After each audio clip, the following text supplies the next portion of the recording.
Vous êtes communicant et votre patron vous a déjà demandé de mentir à un journaliste pour éviter que la presse ne soulève un sujet qui l'embarrasse ou sur lequel vous préférez rester discret.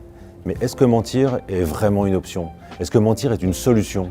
Quel communicant n'a jamais eu pour consigne de mentir à un journaliste, s'arranger avec la vérité ou cacher une information?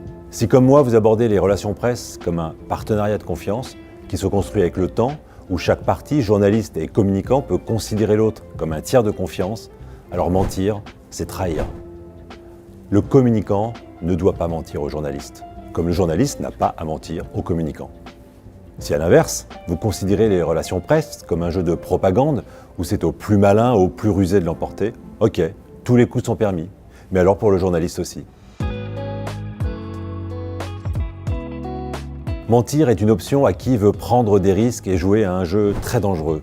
Dangereux pour l'image de l'entreprise, dangereux pour la réputation des dirigeants, dangereux pour la notoriété de la marque, dangereux pour le professionnel de la communication qui se discrédite. C'est pourquoi pour moi, mentir n'est pas une option. En communication, il ne faut jamais mentir.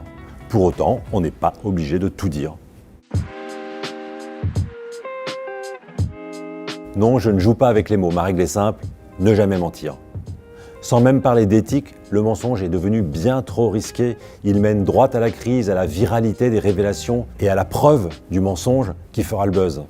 Qui peut prendre ce risque aujourd'hui? Ne jamais mentir, mais pas obligé de tout dire. Ça veut dire quoi?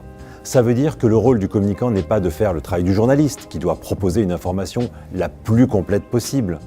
Le travail du communicant, lui, est d'attirer l'attention sur un sujet, mettre l'accent sur un angle, de valoriser ce qu'il veut promouvoir ou de défendre ce qu'il veut protéger. Il n'a pas d'obligation à fournir un décryptage complet ou tous les codes de compréhension. Son rôle est de mettre la lumière sur ce qui l'intéresse, mais certainement pas de mentir.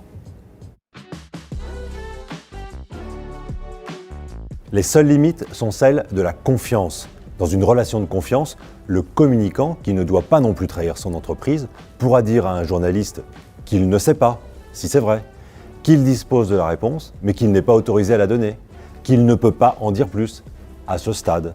Tout est question de professionnalisme entre deux acteurs, parce que ne l'oublions pas, les relations presse, c'est un métier, et c'est aussi une bonne raison pour les confier à des personnes dont c'est le métier.